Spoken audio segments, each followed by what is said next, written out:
Animalia, c'est l'histoire de Ito, qui est une jeune femme qui est enceinte au Maroc et qui va être confrontée par l'arrivée d'une énergie extraterrestre qui vient bousculer un petit peu l'ordre des choses au Maroc et à l'étranger.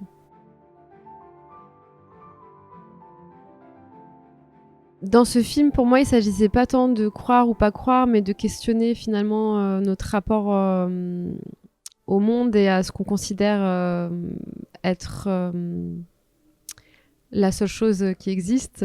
Et c'est vrai que parfois, on a beaucoup de certitudes dans la vie. Et j'avais envie de déconstruire ça, et je trouvais que ramener justement cette idée d'énergie extraterrestre qui vient un petit peu bousculer notre planète était intéressante à ce niveau-là.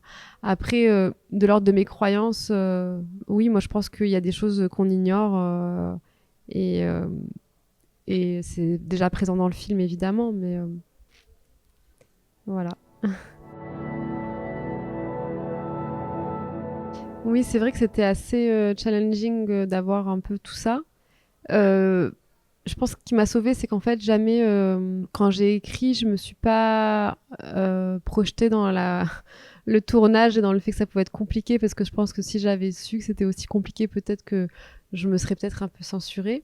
En tout cas, dans la configuration qu'on avait. Après, maintenant, je me dis c'était super expérience, mais c'est vrai qu'on avait des scènes avec des moutons qui n'étaient pas dressés. Donc, du coup, c'était de l'ordre du miracle qu'ils avancent vers nous. Donc, il y avait un côté très artisanal à les faire avancer, etc.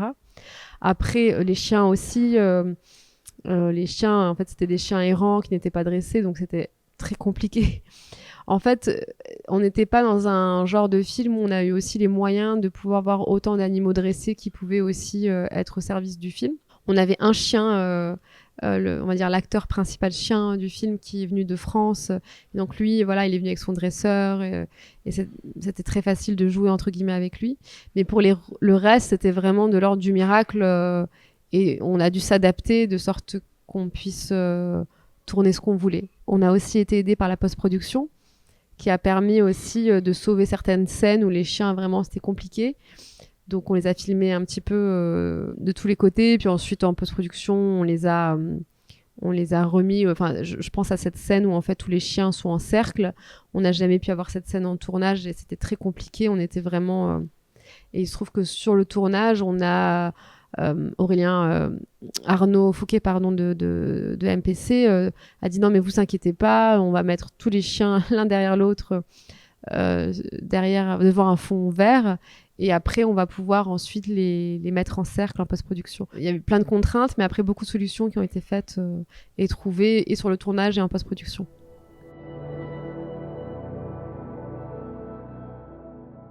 Oui, en fait, je pense qu'il y avait l'envie de questionner le rapport à la religion, en tout cas dans la société dans laquelle j'évoluais. C'est vrai que la religion, elle est d'État au Maroc et elle est omniprésente.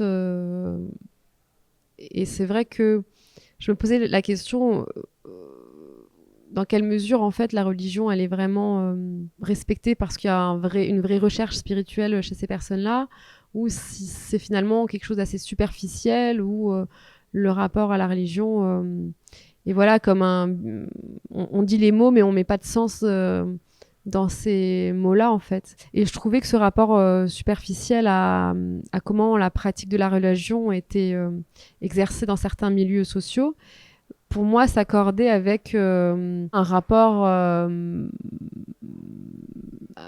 la vie qui était extrêmement bourgeoise et dans un individualisme. En fait, on se dit religieux, mais en fait, on est individualiste, il y a du mépris social, on est misogyne. Et donc, dans quelle mesure, en fait, cette religion-là, dans cette pratique-là de ces milieux bourgeois, ne s'accorde pas finalement avec aussi les valeurs, en tout cas, qui sont quand même présentes dans certains textes quand ils sont extrêmement bien pratiqués dans une spiritualité totale. Il y a des voyages que j'ai fait. Mon rapport au cinéma vient aussi par les voyages. Donc j'avais fait un voyage au Groenland, etc., qui est un voyage qui m'a beaucoup marqué parce que j'étais toute seule, j'étais confrontée à ces paysages polaires et donc forcément il y a eu une part d'introspection après quand on est dans un voyage comme ça assez solitaire. Et du coup, j'étais en recherche un peu de ces paysages-là, sans arbres, des paysages qui nous invitent vraiment à une introspection et qui sont reliés à un lieu, à un espace, mais qui à la fois sont un peu hors du temps. Et je trouvais que dans ces décors-là que j'ai pu trouver, en fait, il y avait aussi du cinéma de science-fiction qui s'est invité directement par ces choix de décors, en fait. En termes d'atmosphère, c'est vrai que comme j'habitais en Chine, j'adore le cinéma asiatique. Il y avait aussi une certaine lumière qui me plaît dans le cinéma asiatique, qu'on avait envie d'avoir aussi sur Animalia. Mais il y avait aussi une envie de sortir d'un imaginaire de film arabe qu'on avait l'habitude de voir en termes de teintes, de couleurs, de sable. Donc c'est pour ça que c'est parfois très blanc ou que le ciel... alors moi, c'est vrai que je me battais pour qu'on voit pas le ciel parce que j'ai une phobie des ciels bleus. Voilà, et peut-être parce que voilà, encore une fois, les inspirations de films asiatiques et de mon expérience aussi en Asie, à Pékin, où je voyais pas de ciel bleu. Enfin, le ciel est très pollué, donc c'est des atmosphères tout de suite très pesantes. Et donc, je trouvais que d'avoir cette atmosphère-là pouvait créer aussi une atmosphère un peu étrange, pesante dans le film Animalia. Donc voilà, c'est ça dont on a parlé aussi avec le chef opérateur, évidemment. J'ai habité 6 ans en Chine, ouais. Et c'est là où mon envie de cinéma est née, on va dire. Il y a beaucoup de films qui sont importants pour moi. Après, en fonction des films, il y a des films qui sont des cousins, enfin des références pour ces films-là. C'est vrai que pour Animalia, il y a eu Stalker de Tarkovsky, qui a été un film important. Il y a Mélancolia de Lars von Trier. Et même, étrangement, The House That Jack Built. On voit pas le lien direct, mais dans cette énergie-là, entre, je dirais... alors, je dirais pas de documentaire, mais il y a une manière avec les zooms des fois de venir comme ça nous bousculer à l'image, tout en étant dans un vrai langage cinématographique qui moi était une vraie référence. Mélancolia, ça a été aussi même pour les scènes de fin, parce que voilà où elle disparaît dans le cadre, il y a eu dans la nature cet effacement peu à peu. C'est vrai que je me pose beaucoup cette question aussi de pourquoi, quelle était l'origine aussi du désir, parce que ça crée un moteur. Moi, j'ai envie de faire du cinéma parce que je suis vraiment toute petite. Mais dans le monde dans lequel on vit, c'est vrai que c'est une question qui... avec l'intelligence artificielle, avec la question de qu'est-ce que vont devenir nos métiers. Parfois, on se demande si ça a un sens de raconter ces histoires-là.